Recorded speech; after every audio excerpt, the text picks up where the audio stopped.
그날 밤 나는 잠을 잘 생각이 없었으나 자리에 눕자마자 잠이 들었다.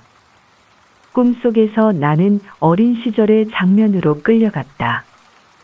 게이츠헤드의 붉은 방에 누워서 꿈을 꾸었는데 어두운 밤에 나의 마음은 이상한 공포에 떨고 있는 꿈이었다. 먼 옛날에 나를 졸도하게 했던 빛이 환상 속에 찾아와서 벽을 미끄러져 올라가 어두운 천장 한가운데 흔들거리며 멈추고 있는 것 같았다. 나는 머리를 들고 쳐다봤다. 천장은 분해되어 높고 희미한 구름이 되었다. 그 빛은 지금 막 구름을 벗어나려는 달빛 같았다. 나는 달이 뜨는 것을 지켜봤다.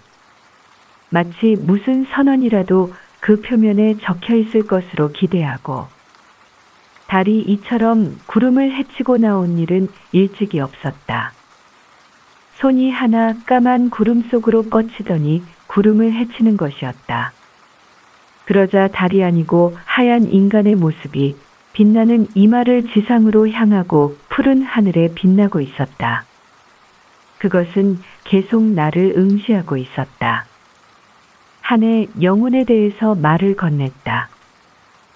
그 목소리는 무한히 먼 곳에서 들려오는 것이나 지극히 가까운 곳에서 속삭이는 것처럼 내 가슴에 들려왔다. 나의 딸이여, 유혹에서 벗어나라. 어머니, 그렇게 하겠어요. 몽환 상태에서 깨어나자 어차피 해야 할 일이라면 빨리 하는 것이 좋겠다고 생각하고 일어났다. 아직 한밤중이었으나 7월의 밤은 짧았기 때문에 한밤중이 지나자 곧 날이 새었다. 옷은 입은 채로였다. 신발만을 벗었던 것이다. 속옷이며 작은 금압이며 반지가 서랍 속 어디 들어있는지 알고 있었다. 이런 물건들을 찾고 있을 때에 며칠 전에 로체스터 씨가 억지로 쥐어준 진주 목걸이가 눈에 띄었다. 그냥 두었다. 그것은 내 것이 아니다. 공중으로 사라진 환상의 신부 것이다. 그 밖의 것들은 한 대 쌌다. 20실링이 든 지갑을 호주머니에 넣었다. 밀짚 모자에 끈을 매고 쇼올에 핀을 꽂고 보따리와 아직 신어서는 안 될 신발을 들고 내 방을 조용히 빠져나왔다. 잘 있어요, 페어팩스 부인. 그녀의 방문 앞을 지나며 속삭였다. 잘 있어라, 귀여운 아델르. 어린이 방을 힐끗 바라보며 말했다. 방 안에 들어가서 안아주고 싶었으나 그럴 수 없었다. 나는 그녀의 밝은 뒤를 속일 수밖에 없었다. 왜냐하면 엿듣고 있을지도 모르니까. 로체스터 씨의 방 앞을 멈추지 않고 지나가려고 했으나 그의 방문 앞에 왔을 때에 순간적으로 심장의 고동이 멎었기 때문에 발을 멈출 수밖에 없었다. 자고 있는 것 같지 않았다.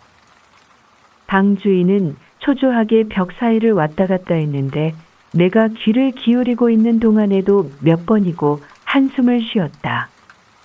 내가 원하기만 한다면 이 방에는 천국이, 일시적인 천국이 있었다. 들어가서 이렇게 말하기만 하면 될 것이다. 로체스터 씨, 나는 당신을 사랑하며 죽을 때까지 같이 살겠어요. 그러고 나면 환희의 샘물이 나의 입술에서 솟아오르겠지. 나는 이런 생각을 했다. 지금 잠을 못 이루고 있는 주인은 초조하게 날이 새기를 기다리고 있는 것이다. 아침이면 사람을 나한테 보낼 것인데 그땐 나는 가고 없을 것이다. 나를 찾겠지만 소용없는 일이다. 그는 버림받고 사랑이 거절된 것으로 느끼겠지. 고민 끝에 자포자기하게 될 거야. 나는 이런 생각에 잠겨 있었다. 내 손은 손잡이 쪽으로 움직였다. 그러나 손을 멈추고 소리 없이 걸어갔다. 쓸쓸히 아래층으로 내려왔다. 어떻게 해야 할 것인지는 알고 있었기 때문에 기계적으로 움직였다. 부엌으로 가서 연문 열쇠를 찾았다. 그리고 기름병과 깃털을 찾아가지고 열쇠와 자물쇠에 기름칠을 했다. 물을 마시고 빵을 조금 먹었다. 아마 먼 길을 걸어야만 할 것이고 최근에 쇠약해진 몸이 지쳐서는 안 되겠다는 생각에서 그랬다. 이런 것을 전부 소리 하나 내지 않고 했다. 문을 열고 밖으로 나가 다시 조용히 닫았다. 뜰에는 희미한 아침빛이 깃들어 있었다. 대문은 잠겨져 있었으나 옆문은 빗장만 질러져 있었다. 옆문으로 빠져나가서 이것도 닫아뒀다. 이제 나는 완전히 돈피일드에서 벗어났다. 들판 저쪽으로 1마일 떨어진 곳에 밀코트와는 반대쪽으로 통하는 길이 있었다. 걸어본 적은 없었으나 가끔 관심을 가지고 어디로 가는 길일까 생각했던 길이다.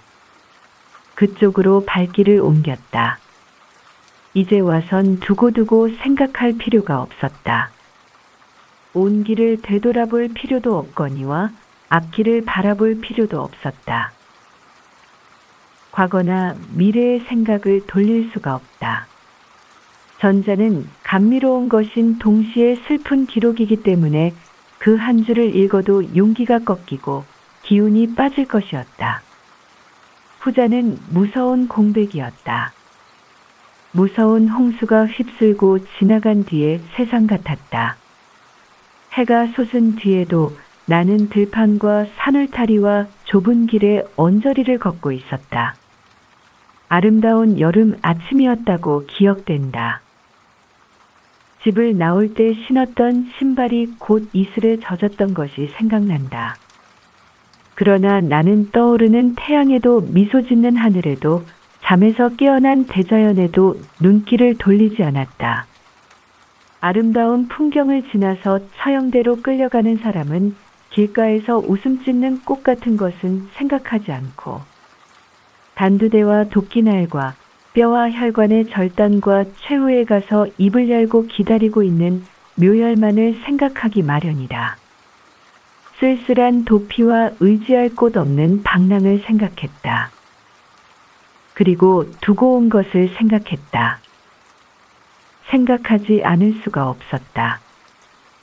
지금쯤 그는 자기 방에서 떠오르는 해를 바라보면서 내가 그에게 와서 그와 함께 남아서 그의 것이 되리라고 말해주기를 기다리고 있을 것이라고 생각했다. 나는 그의 것이 되고 싶었다. 되돌아가고 싶은 생각이 간절했다. 아직 늦지는 않다. 버림받았다는 고통을 주지 않을 수 있는 것이다. 아직 내가 도망쳤다는 사실이 알려지지 않았을 것이다. 돌아간다면 그를 위안하는 사람이 될 수 있고 그를 만족하게 할 수 있고 또 불행과 파멸에서 그를 구할 수도 있을 것이다. 아, 그가 자포자기할 것이라는 불안이 왜 이처럼 내게 죄책감을 주는지. 나의 가슴에 가시돋친 화살을 꽂아주는 것이었다. 이것을 빼려고 하면 더욱 살이 찢어지고 생각을 기피하면 참을 수 없이 괴로웠다. 새들은 숲과 나무 사이에서 지저귀기 시작했다.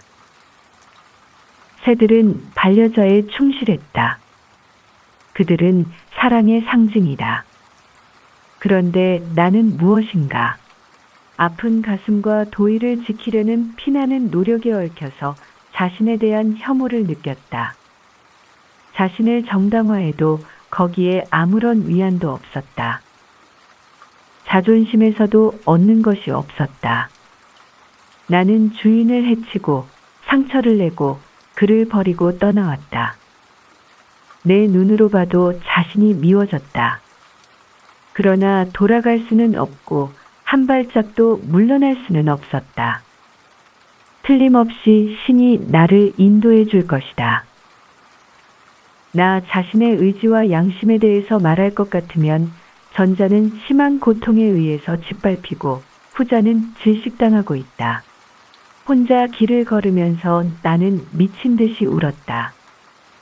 정신 착란이라도 일으킨 듯이 나는 재빨리 걸음을 재촉했다. 몸속에서 시작된 피로가 사지로 번져서 나는 그만 쓰러지고 말았다. 젖은 풀 위에 얼굴을 박고 한참 동안 그대로 누워 있었다. 이대로 죽지나 않을까 하는 불안이 또는 희망이 떠올랐다.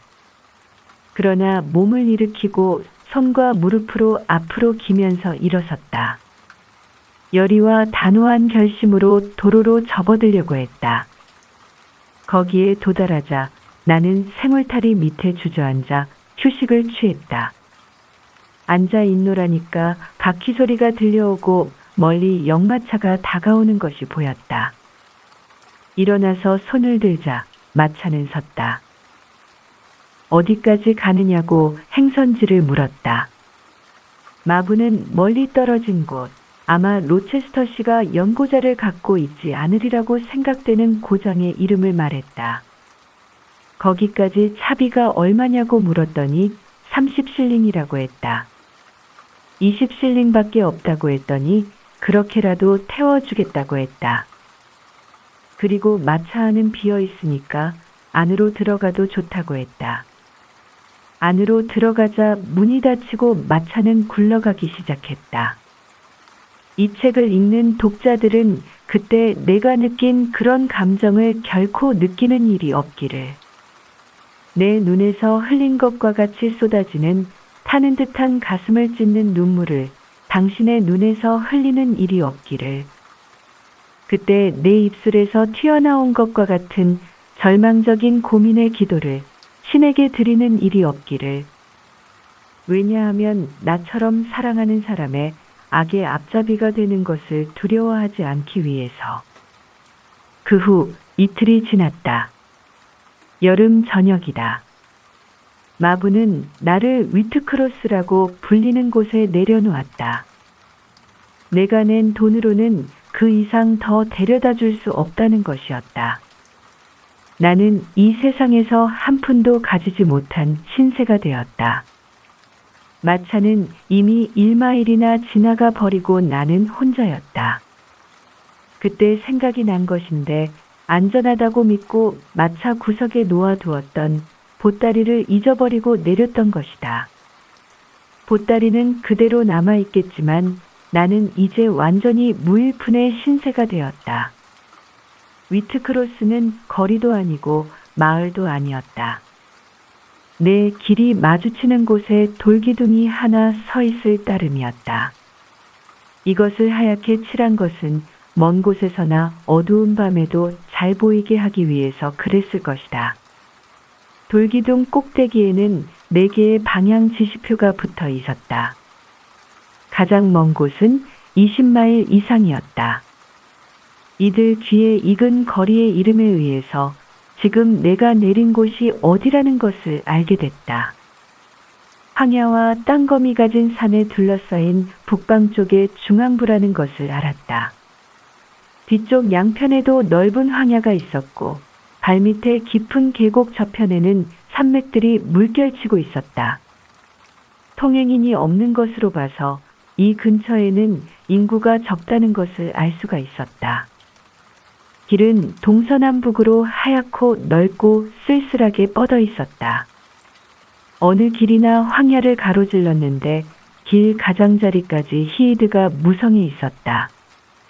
그러나 불시의 행인이 지날지도 모른다. 지금 나는 아무한테도 내 모양을 보이고 싶지 않다. 처음 보는 사람은 확실히 내가 갈 곳 없이 길을 잃고 이정표 밑에서 서성거리고 있는 것을 수상하게 생각할 것이다. 뭐라고 물어볼지도 모르겠다.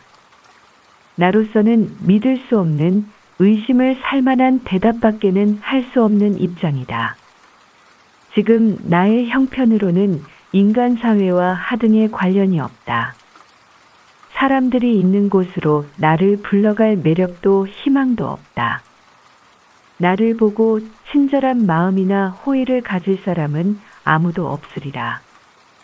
나에게는 만물의 어머니인 자연이 있을 뿐 친척이라고는 없다. 나는 그녀의 가슴을 더듬어서 휴식을 구하리라. 나는 곧바로 히이드 숲으로 걸어갔다. 갈색 황야의 가장자리에 깊게 일앙져 보이는 분지 쪽으로 계속해서 걸었다. 무릎까지 무성한 히이드를 헤치고 가야만 했다. 몇 개의 구부러진 모퉁이를 지나고 나서 구석진 곳에 있는 까맣게 이끼 낀 화강암 밑에 자리 잡고 앉았다. 주변은 경사진 황야였는데 화강암은 내 머리 위에 솟아 있었고 그 너머로 하늘이 보였다. 여기서도 마음이 가라앉기까지는 한참 동안 시간이 걸렸다. 방목하는 소가 가까이 오지나 않을는지 사냥꾼이나 밀렵자에게 들키지나 않을까 하는 막연한 공포에 떨었다. 황야의 바람이 일어도 들소가 달려오는 것인가 하고 쳐다보고 새떼들이 소리를 내도 사람인가 했다. 그러나 모든 것이 근거 없다는 것을 알자 어둠이 짙어감에 따라서 주위의 정적에 의해 마음도 가라앉고 배짱도 생겨났다. 지금까지 나는 생각할 능력도 없이 다만 공포에 떨며 귀를 기울이고 지켜봤을 따름이다. 이제 나는 생각할 능력을 되찾았다. 어떻게 해야 할까? 어디로 가야 할까? 감당하기 힘든 질문이다. 아무것도 할 수 없고 어디로든 갈 수 없는 나로서는 인간이 사는 곳까지 가려면 지쳐서 떠는 다리로 먼 길을 가야만 하고 하룻밤 잠자리를 위해서는 냉정한 자비를 간청해야 할 것인데 내 말을 들어주고 내 소원을 이루게 하려면 마지못해서 베푸는 동정이나마 졸라대야 할 판인데 그나마 10중 8구 거절될 것이다. 나는 히이드의 손을 대봤다. 그것은 말라 있었는데 여름볕을 받았기 때문에 아직 훈훈했다. 하늘을 쳐다봤다. 티 없이 맑은 하늘에 별이 하나 빛나는 것이 바위 틈바구니 바로 위로 보였다. 이슬이 내리기는 했으나 기분 좋은 것이었다. 미풍조차 불지 않아서 자연만은 나에게 자비롭고 호의에 가득 차 있는 것으로 생각되었다. 세상 사람들은 나를 버렸으나 자연만은 나를 사랑해 준다고 느꼈다. 그래서 사람들한테서 불신과 거절과 수모만 받아왔던 나로서는 자식이 어머니를 대하는 것처럼 자연에 기댔다. 적도도 오늘 밤만이라도 자식처럼 받아주겠지. 나의 어머니는 돈을 받지 않고 무료로 받아주리라. 아직 빵도 한 조각 남은 것이 있었다.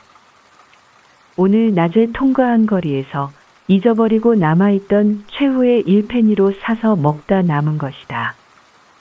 히드 사이로 까만 구슬처럼 잘 익은 월귤나무 열매가 여기저기 빛나고 있는 것이 보였다. 한쯤 따다가 빵과 함께 먹었다.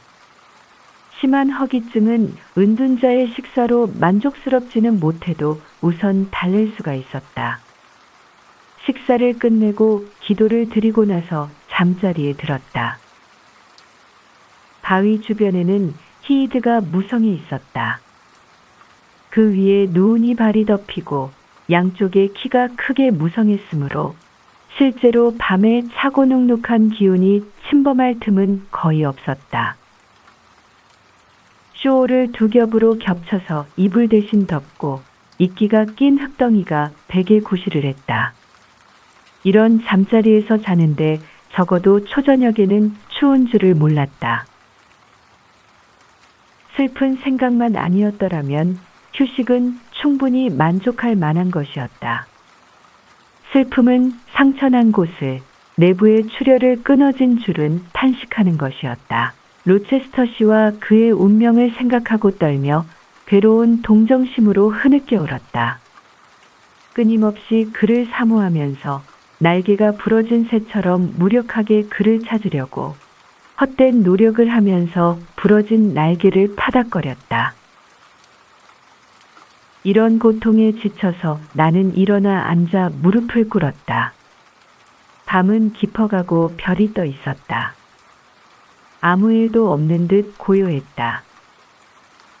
공포를 가져오기에는 너무나 조용한 밤이었다.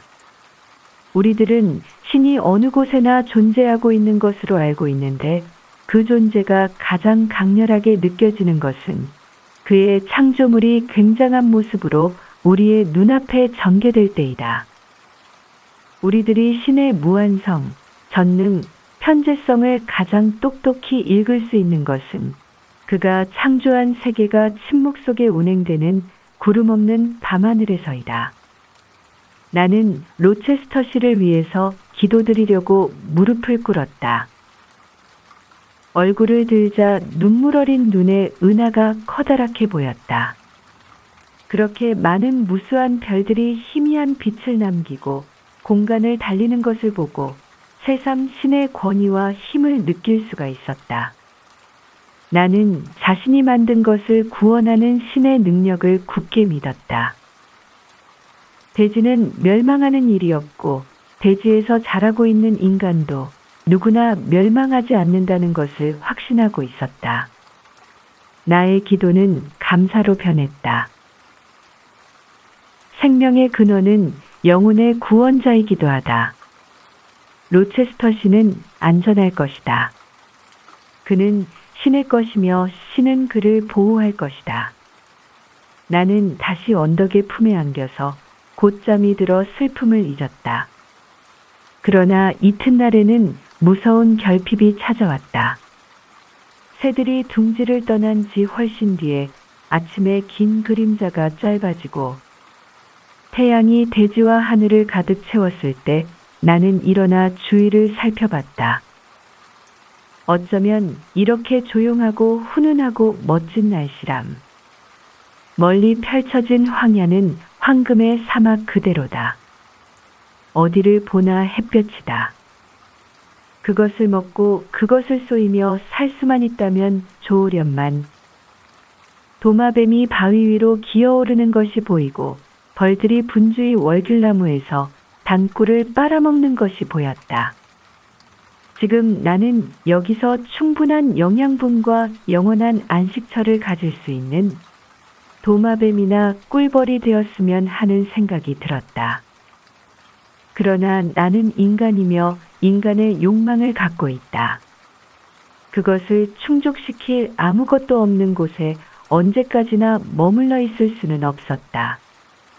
나는 일어났다.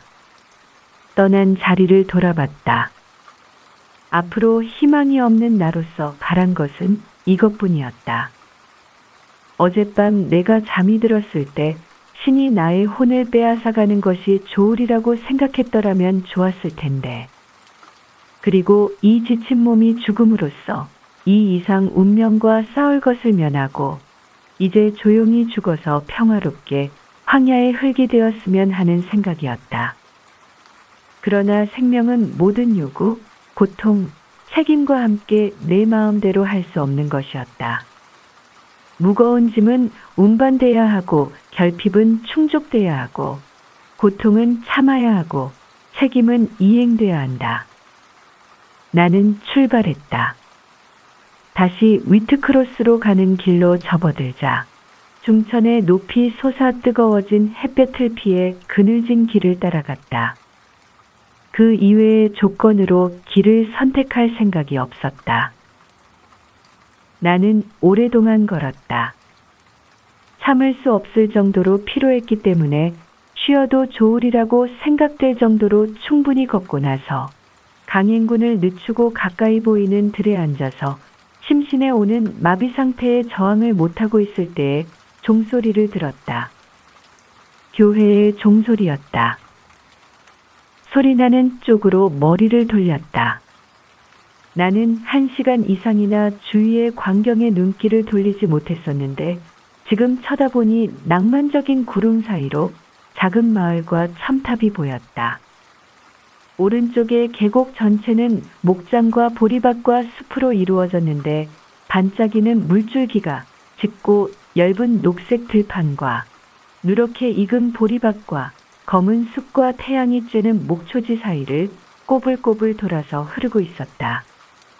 덜컹대는 바퀴 소리가 들려서 길 앞을 바라봤더니 산더미처럼 짐을 실은 마차가 힘들게 언덕을 기어오르고 있었으며 거기서 멀리 떨어지지 않은 곳에 두 마리의 소와 그것을 몰고 가는 사나이가 보였다.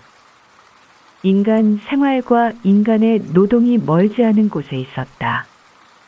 나도 무슨 노동을 해서든지 살아야만 한다. 다른 사람들과 같이 사는데 충실하고 힘써 일해야 된다.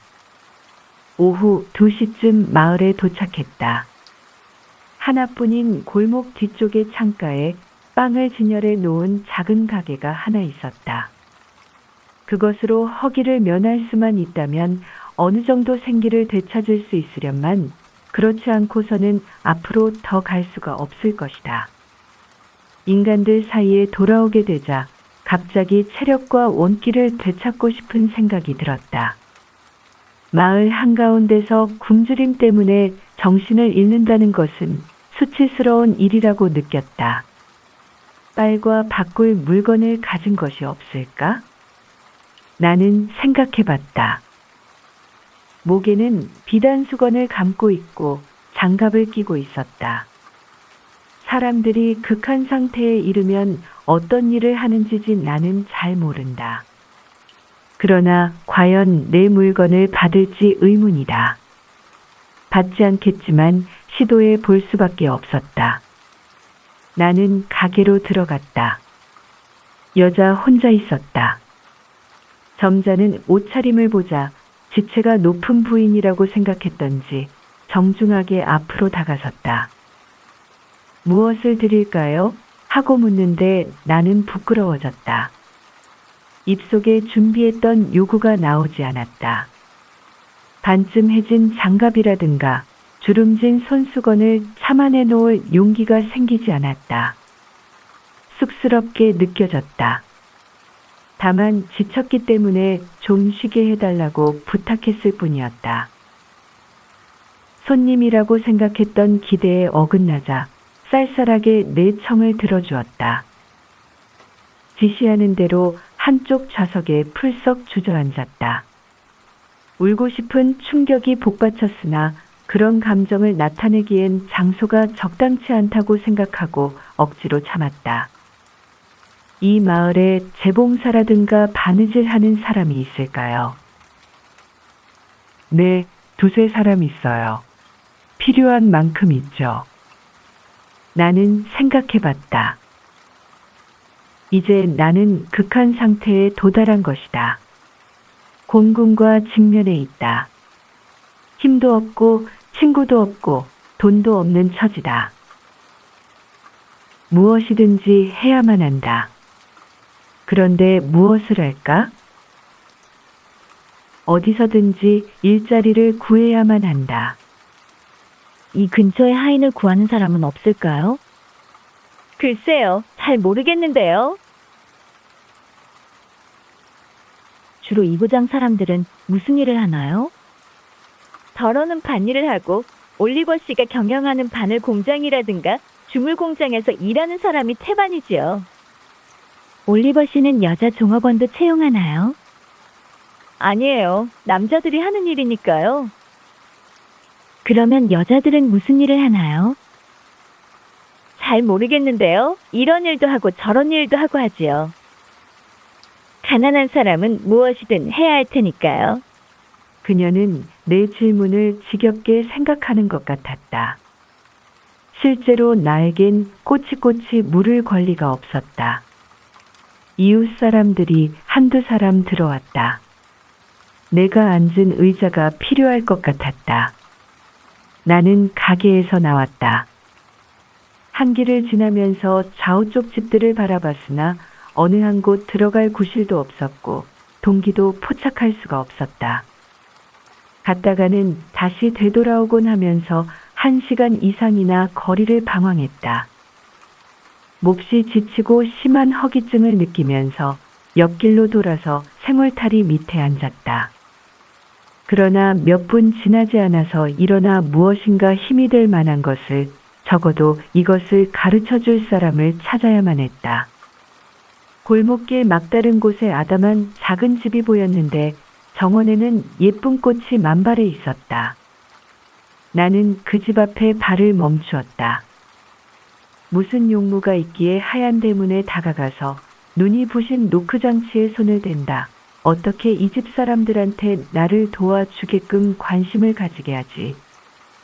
하여튼 가까이 가서 대문을 두들겼다. 온화한 얼굴에 깨끗한 옷을 입은 젊은 부인이 문을 열었다. 절망적인 심정과 목숨이 끊어져가는 몸이 아니고서는 도저히 낼 수 없는 비참할 정도로 낮고 더듬거리는 목소리로 하인이 필요치 않느냐고 물었다. 필요 없어요. 하인을 두지 않아요. 그녀가 말했다. 나는 계속해서 일자리가 필요하다고 시켜주면 무슨 일이든지 할 수 있다고 말했다. 그러나 그녀는 나를 위해 생각해 주는 것도 아니고 일자리를 구해주려고도 하지 않았다. 뿐만 아니라 그녀의 눈치가 내 인간성과 신분과 하는 말을 의심하는 것 같았다. 그녀는 머리를 흔들면서 미안하지만 그런 건 모르겠어요 하고 말하며 하얀 문을 닫았다. 지극히 조용하고 정중하긴 있으나 나는 쫓겨나고 말았다. 좀 더 시간을 끌었더라면 빵 한 조각이라도 달라고 부탁해 봤을 텐데. 이제는 그럴 정도로 내가 천해졌기 때문이다. 나는 인색한 마을에 돌아가고 싶지 않았다. 거기서는 도움을 받을 가능성이 보이질 않았다. 차라리 조금 떨어진 곳에 보이는 숲 쪽으로 발길을 돌렸으면 하는 생각이 들었다. 거기라면 깊은 숲이 마음에 드는 피신처를 제공해 줄 것 같았기 때문이다. 그러나 몸이 지칠 대로 지치고 본능의 욕구가 강렬했기 때문에 본능의 욕구에 따라 먹을 것이 있을 만한 집을 찾아서 헤맸다. 공복이라는 이름의 독수리가 내 옆구리에 부리와 발톱을 받고 있는 한 은둔도 있을 수 없고 휴식도 있을 수 없다.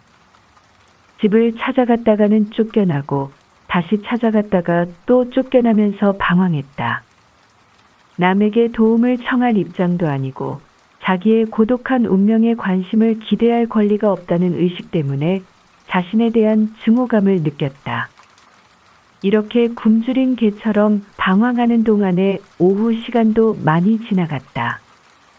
들판을 지나가다가 눈앞에 교회의 첨탑이 보였다. 그쪽으로 발길을 서둘렀다. 묘지 가까운 정원 한가운데 잘 지은 자그마한 집이 있었다. 틀림없이 목사관일 것이다. 친구도 없는 낯선 곳에 온 사람은 목사의 소개와 도움으로 일자리를 구한다는 것이 생각났다. 일자리를 구하는 자를 도와주는 것은 목사의 의무 중 하나일 것이다. 여기라면 조언을 요구할 권리가 있을 것 같았다. 그리하여 용기를 새롭게 하고 최후의 여력을 다해서 전진했다. 그 집에 도착해서 부엌문을 두들겼다. 늙은 부인이 문을 열었는데 이 집이 목사관이냐고 물었더니 맞다고 대답했다. 그런데 목사님은 아버님이 갑자기 돌아가셨다는 연락을 받고 3마일 정도 떨어진 마하시엔드에 계시는데 앞으로 보름쯤은 거기 계실 거라고 했다. 대개는 목사님의 부인이라도 계시냐고 물었더니 집에는 가정부인 자기밖에는 없다고 말했다. 나는 도움을 받을 수 없어서 쓰러질 것 같았으나 그러나 그녀에게 도움을 청할 수는 없었다. 아직 거지는 아니다. 다시 발을 끌며 물러섰다. 다시 한번 손수건을 풀고 또 한 번 작은 가게의 빵을 생각했다. 한 조각만이라도, 아니 한 입만이라도 나는 본능적으로 다시 마을 쪽으로 발길을 돌렸다. 그 가게를 찾아서 안으로 들어갔다. 그 여자 외에 다른 사람들도 있었으나 나는 용기를 내서 부탁해봤다. 이 손수건을 받고 빵 한 개 주시겠어요? 그녀는 수상한 눈으로 나를 바라봤다. 곤란한데요. 그렇게 팔아본 적이 없어서요. 나는 미친 듯이 반개라도 좋으니 달라고 했으나 그녀는 역시 거절했다. 그 손수건을 어디서 났는지 누가 알아요? 라고 말하였다. 그러면 장갑이라도 받아달라고 부탁했더니 장갑은 쓸모가 없다며 역시 거절했다. 이런 것을 자세히 말한다는 것은 불쾌한 일이다. 지난날의 쓰라린 경험을 회상해보는 것은 즐거운 일이라고 말하는 사람도 있으나 지금도 그때 일을 생각하면 나는 참을 수 없이 괴롭다. 육체적인 고통이 수반된 정신적인 전락을 나 스스로 꼬치꼬치 얘기한다는 것은 비참한 회상을 가지게 할 뿐이다. 나를 거절한 사람들을 아무도 비난하지 않았다. 그것은 당연히 얘기했던 바이며 어쩔 수 없었던 일이라고 생각한다. 보통 거지도 때로는 의심을 받는데 옷을 잘 입은 거지가 의심을 받는다는 것은 당연한 일이다. 물론 내가 바랐던 것은 일자리이긴 하나 누가 나에게 일자리를 줄 의무가 있단 말인가. 나를 처음 보고 내 신분을 모르는 사람들의 의무일 수는 없다.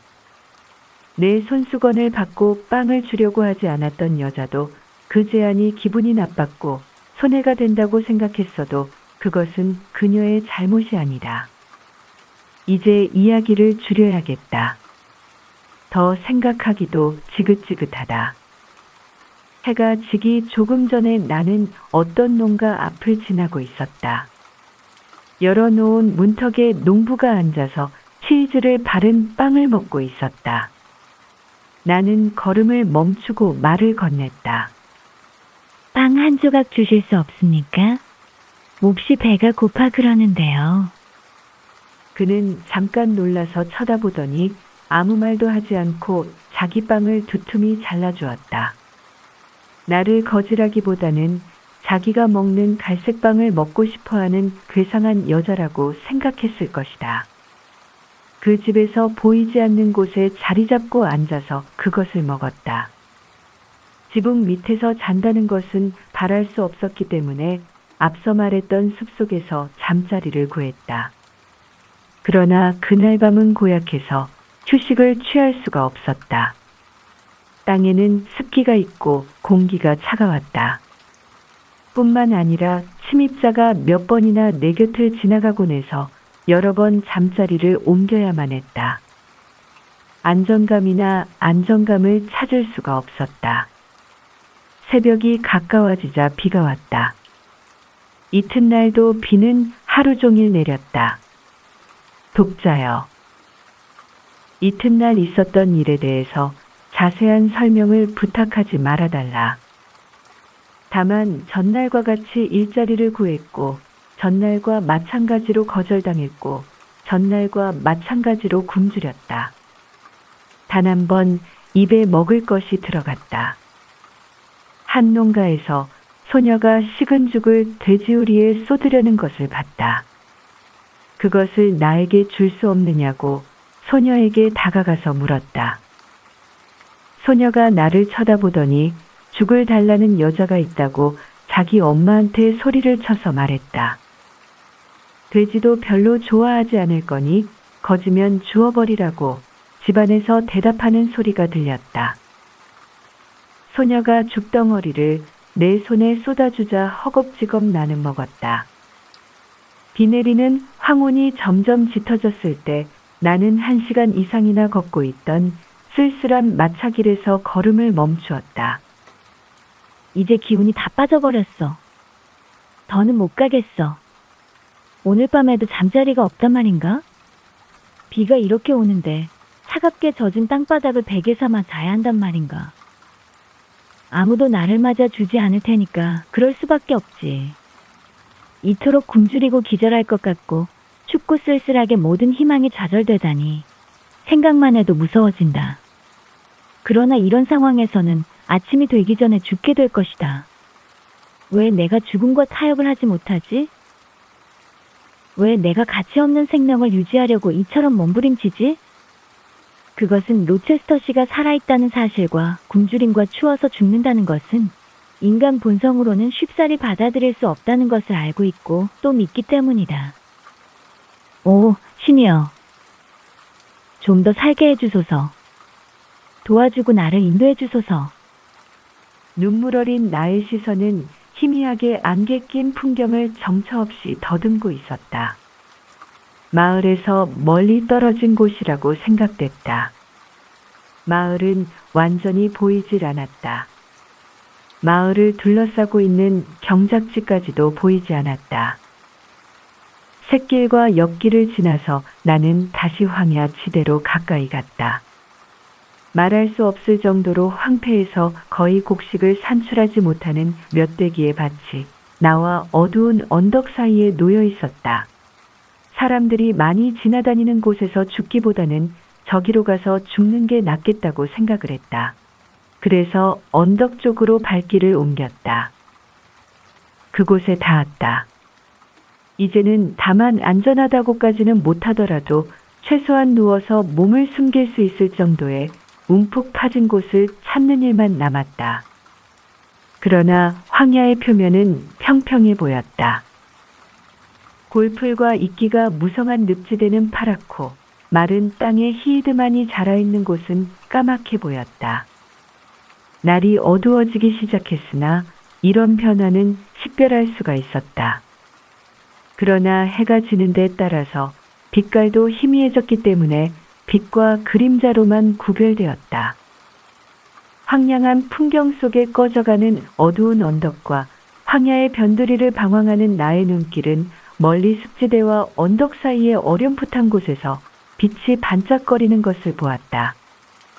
그 순간 도깨비불이라고 생각하고 곧 사라질 것으로 믿었다. 그러나 그것은 조금도 움직이지 않았으며 멀어지지도 않고 가까워지지도 않은 채 계속 타고 있었다. 그렇다면 타기 시작한 화토불인가 하고 의아스럽게 생각했다. 그것이 크게 번지는가 계속해서 바라봤다. 그런데 번지지 않았다. 작아지지도 않고 커지지도 않았다. 인가의 촛불인지도 모르겠다고 추측했다. 설사 그렇다고 해도 거기까지 갈 수는 없다. 너무 멀지 않은가. 그것이 이랴드의 거리 안에 있은들 무슨 소용이 있단 말인가. 문을 두들긴다 해도 면전에서 닫아버릴 것을. 그래서 나는 서 있던 자리에 주저앉아서 땅바닥에 얼굴을 댔다. 한참 동안 그대로 누워 있었다. 밤바람이 언덕과 내 위를 스쳐서 먼 곳으로 사라졌다. 비는 계속해서 내려 살갗에까지 젖어들었다. 내 몸이 굳게 얼어서 움직여지지 않는다 해도 죽음의 무감각 상태가 된다 해도 비는 계속 내릴 것이다. 나는 그것을 느끼지 못하겠지. 그러나 나는 아직 살아있는 내 육체는 찬비를 맞고 떨고 있었다. 마침내 나는 일어섰다. 불빛은 아직 그대로였다. 지친 다리를 천천히 그쪽으로 끌고 갔다. 불빛에 이끌려 비탈진 언덕을 넘고 넓은 습지대를 지나갔다. 습지대는 겨울이라면 통과할 수 없겠으나 한여름인 지금도 흙탕물을 튀기고 위험했다. 여기서 2번 넘어졌으나 2번 다 일어나서 기운을 냈다. 불빛은 나의 버림받은 희망이었다. 무슨 일이 있어도 거기까지 가야만 한다. 습지대를 지나자 황야의 흰 줄이 보였다. 가까이 가보니 길이었다. 그 길의 끝은 곧바로 불빛에 닿아 있었다. 불빛은 나무들 사이에 있는 무덤 같은 데서 비쳐오고 있었다. 어둠 속에 어렴풋이 보이는 형태와 잎새로 봐서 전나무 같았다. 가까이 가자 나의 별은 사라졌다. 나와 그것 사이에 방해물이 있었던 것이다. 앞에 있는 검은 물체를 더듬으려고 손을 뻗쳤다. 거칠고 낮은 돌담이라는 것을 알았다. 그 위에는 말뚝 같은 것이 박혀 있고 안에는 가시투성이의 높은 울타리가 있었다. 나는 계속 더듬어 갔다. 희끄무레한 것이 눈앞에 나타났다. 문이었다. 손을 대니 돌저기가 움직였다. 양쪽에는 나무가 시커멓게 무성해 있었는데 감탕나무가 아니면 주목 같았다. 문으로 들어서 나무 사이를 지나니 집 그림자가 검고 낮고 길게 나타났다. 길잡이가 되었던 불빛은 보이지 않았다. 주위가 캄캄했다. 모두들 자는 것일까? 틀림없이 그러리라고 생각되어서 실망했다. 현관문을 찾아서 모퉁이를 돌았다. 그러자 다정했던 빛이 다시 비쳤다. 지면에서 1피트가량 떨어져 있는 작은 마른 목골 유리들창에서 비쳤다. 들창 주변에는 담쟁이 덩굴인지 혹은 다른 덩굴 있는 식물이 무성해서 창이 더욱 작게 보였다. 그 틈바구니가 커튼이나 덧문이 필요 없을 정도로 나뭇잎에 덮여 있었다. 내가 허리를 굽혀서 창을 가리운 나뭇잎을 헤치니까 집안이 훤히 들여다 보였다. 모래를 깐 마루가 보였다. 백납식기를 여러 줄로 놓아둔 호두나무 찬장이 이글이글 타는 석탄 불빛에 빨갛게 반사되고 있었다. 시계와 전나무 식탁과 몇 개의 의자도 보였다. 나의 길잡이가 되었던 것으로 생각되는 촛불이 테이블 위에서 타고 있었는데 그 옆에는 무뚝뚝해 보이기는 하나 주위의 모든 것들과 마찬가지로 깨끗한 여인이 양말을 짜고 있었다. 이런 것을 다만 호기심을 가지고 바라봤다. 별로 신기한 것은 없었다.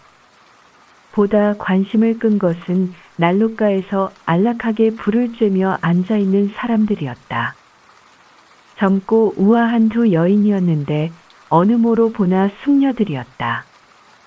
한 사람은 낮은 흔들의자에 앉아 있었고 또 한 사람은 더 낮은 의자에 앉아 있었다. 둘이 다 크레이프와 봄버진으로 된 상복을 입고 있었는데 이 검소한 옷이 아름다운 목과 얼굴을 더욱 돋보이게 했다.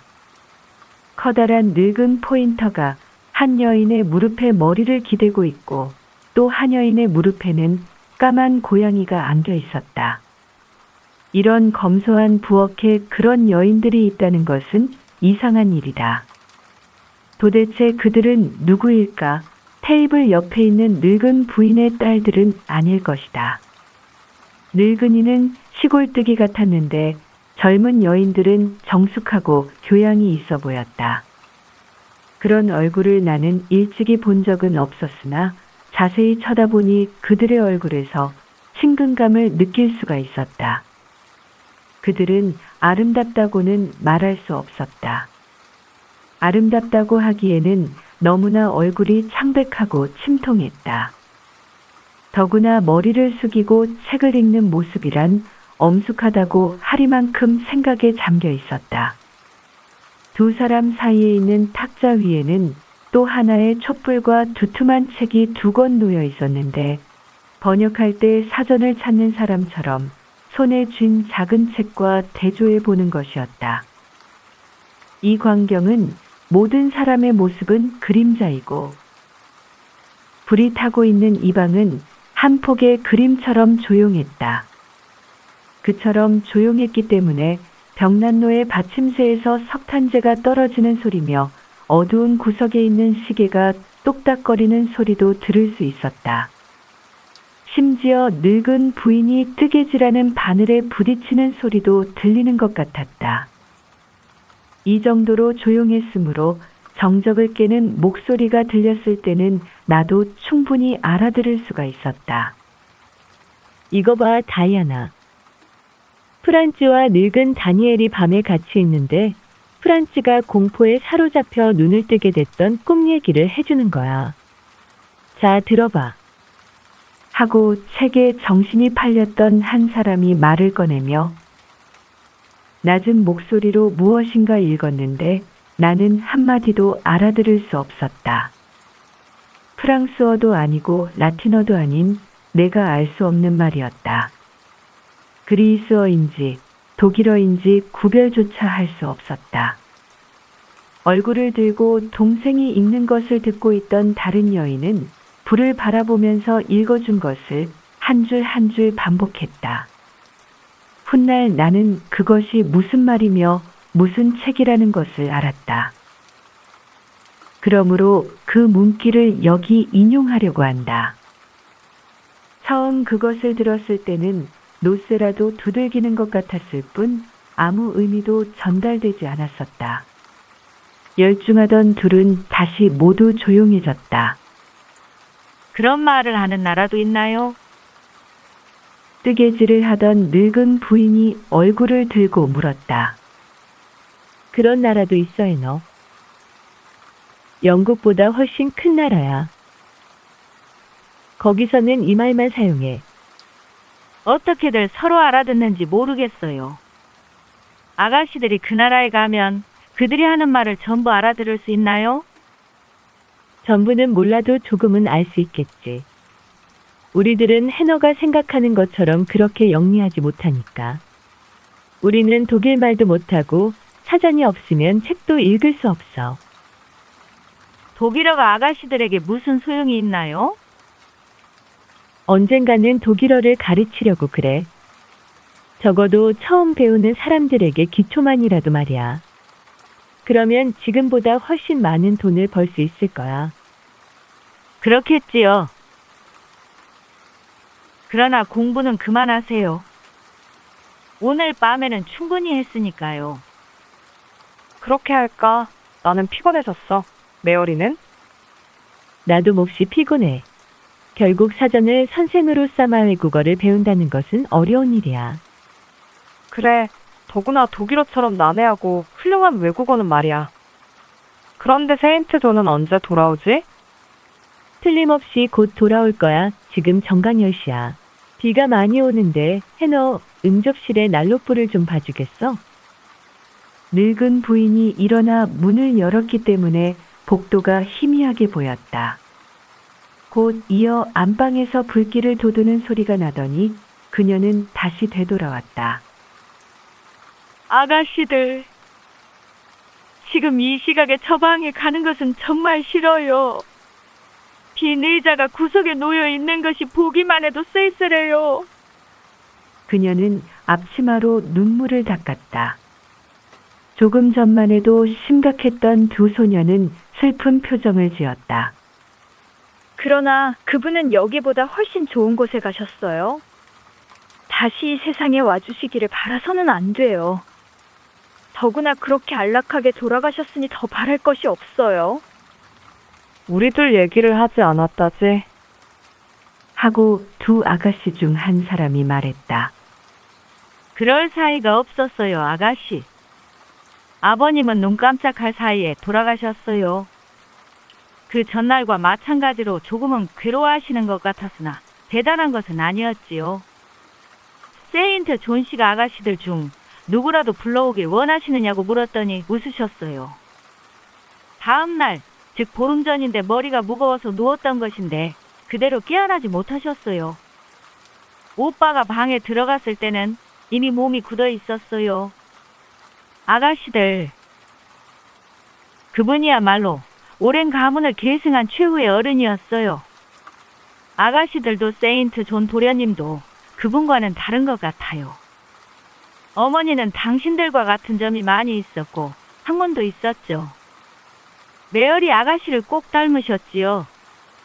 다이아나 아가씨는 아버지를 닮은 편이고요. 내 눈에는 이 두 사람이 꼭 닮아 보였기 때문에 이 늙은 하녀가 어디가 다른 점이 있다고 보는지 알 수가 없었다. 둘이 다 얼굴빛이 하얗고 날씬했으며 둘이 다 기품과 지성을 풍기는 얼굴이었다.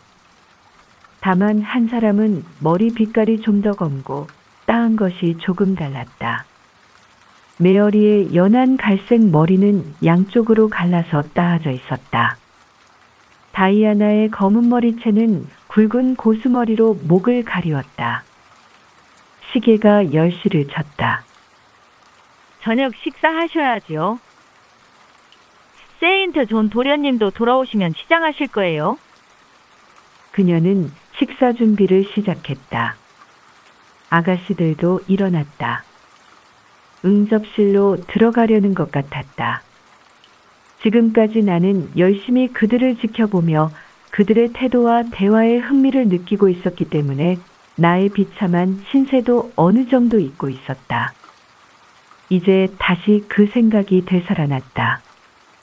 전보다도 더 쓸쓸하고 절망적으로 느끼게 된 것은 피차의 대조적인 상황 때문일 것이다.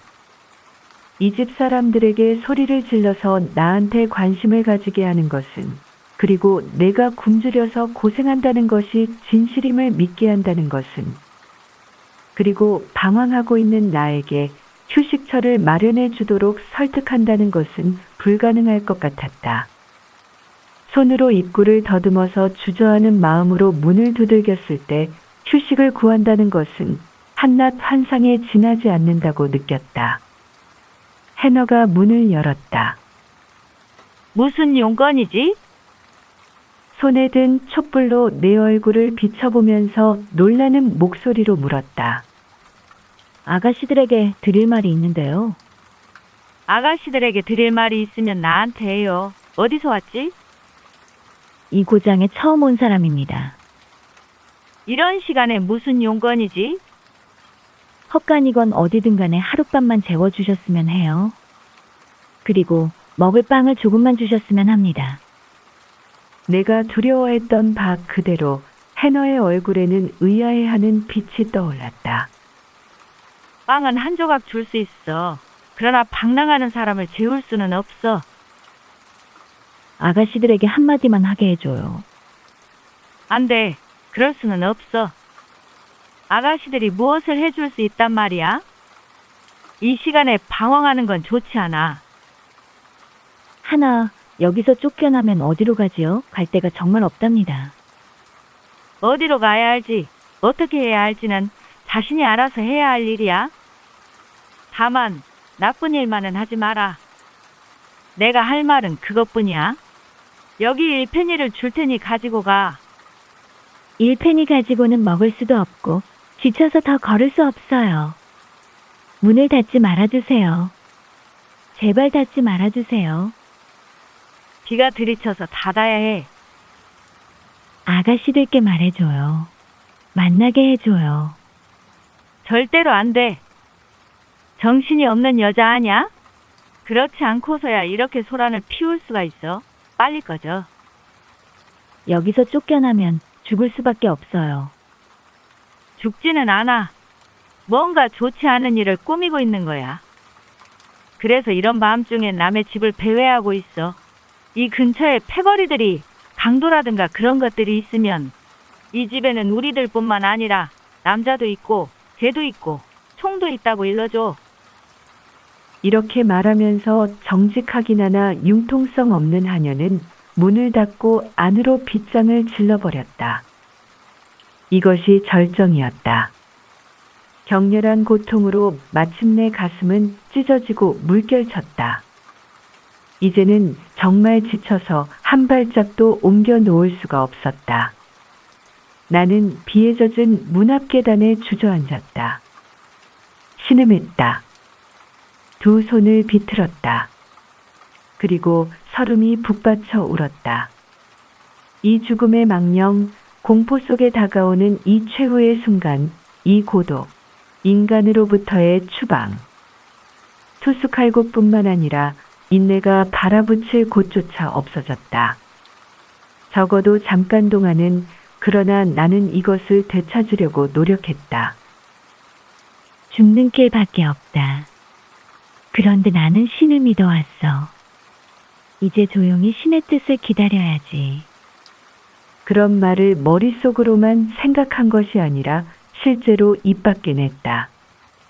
모든 고민을 가슴속에 억누르고 그 속에서 조용히 말없이 있게 하려고 했다.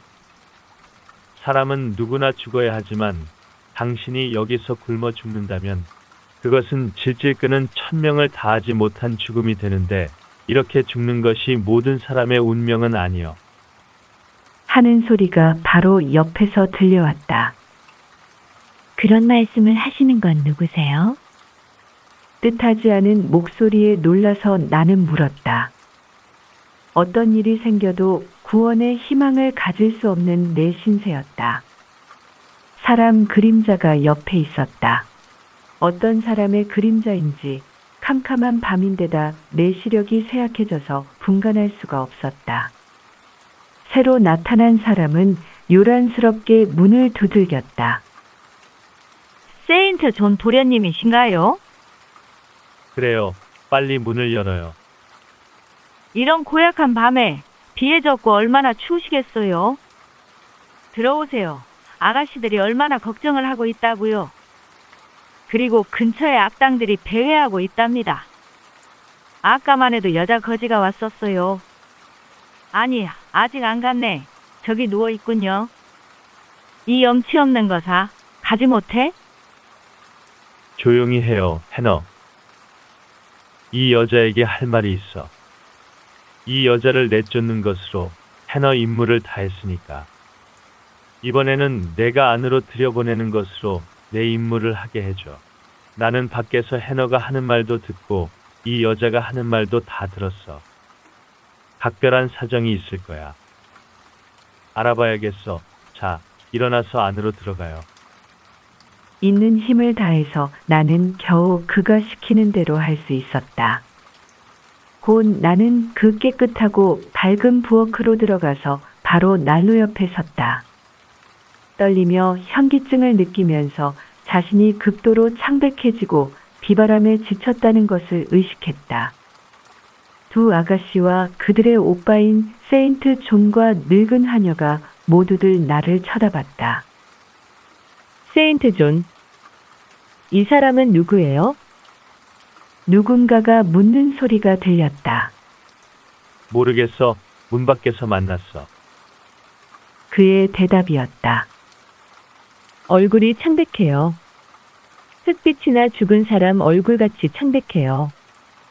쓰러질 것 같아요. 빨리 앉혀요. 누군가의 말이었다. 실제로 머리가 휘청거렸다. 주저앉았더니 의자가 받쳐졌다. 의식은 잃지 않고 있었으나 한참 동안 말을 할 수가 없었다. 물을 조금 마시면 기운을 차리겠지. 해너, 물을 가져와요. 뼈와 가죽뿐이야. 어쩌면 이렇게 마르고 핏기가 없담. 유령 같아 병 때문일까? 아니면 굶어서 그럴까? 굶어서 그럴 거야. 해너, 그거 우유인가?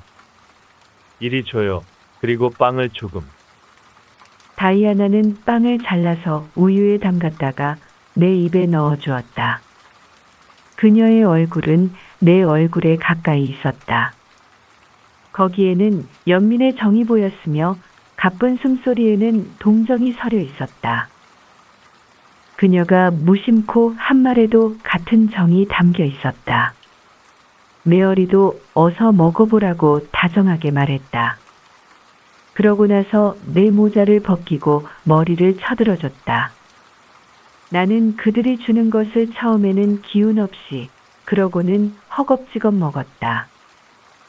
처음에는 너무 많이 먹지 않도록 하는 것이 좋을 거야. 라고 그들의 오빠가 말했다. 그만했으면 됐다고 말하고 우유잔과 빵 접시를 치웠다. 조금만 더 줘요, 세인트 존.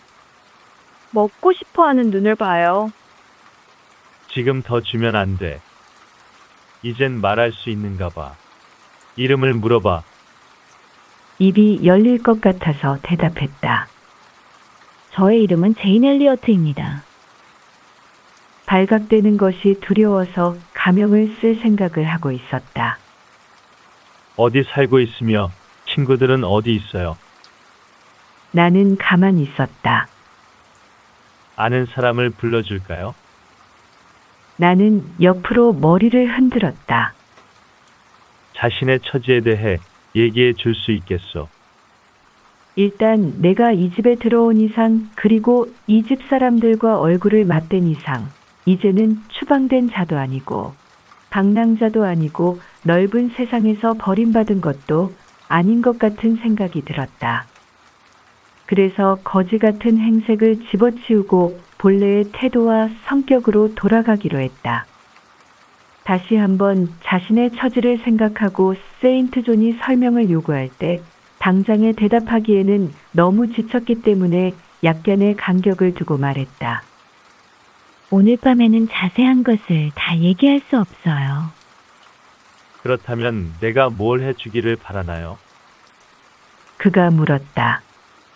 나는 아무것도 없다고 답했다. 쇠약한 나의 몸에서는 간단한 대답밖에는 나오지 않았다. 다이아나가 말을 받았다. 당신 말은 이제 당신이 필요한 것은 충족됐으니까 이 비오는 밤에 다시 황야에 내쫓아도 좋다는 뜻인가요? 라고 물었다. 나는 그녀를 쳐다봤다. 그녀의 얼굴에는 힘과 선의가 넘치는 것 같았다. 나는 갑자기 용기가 났다. 그녀의 다정한 눈길에 미소를 보내며 말했다. 나는 아가씨를 믿고 있어요. 설사 내가 주인 없이 떠도는 개라 해도 아가씨는 나를 오늘 밤 난로가에서 내쫓지는 않을 거예요. 그래서 나는 조금도 걱정하지 않고 있어요. 마음 내키는 대로 해주고 도와주세요. 그러나 자세한 설명을 못하는 것을 용서해 주세요. 숨이 가빠요. 말을 하면 기절할 것 같아요. 세 사람은 모두 나를 쳐다보고 있었으나 아무 말도 하지 않았다. 마침내 세인트 존이 입을 열었다.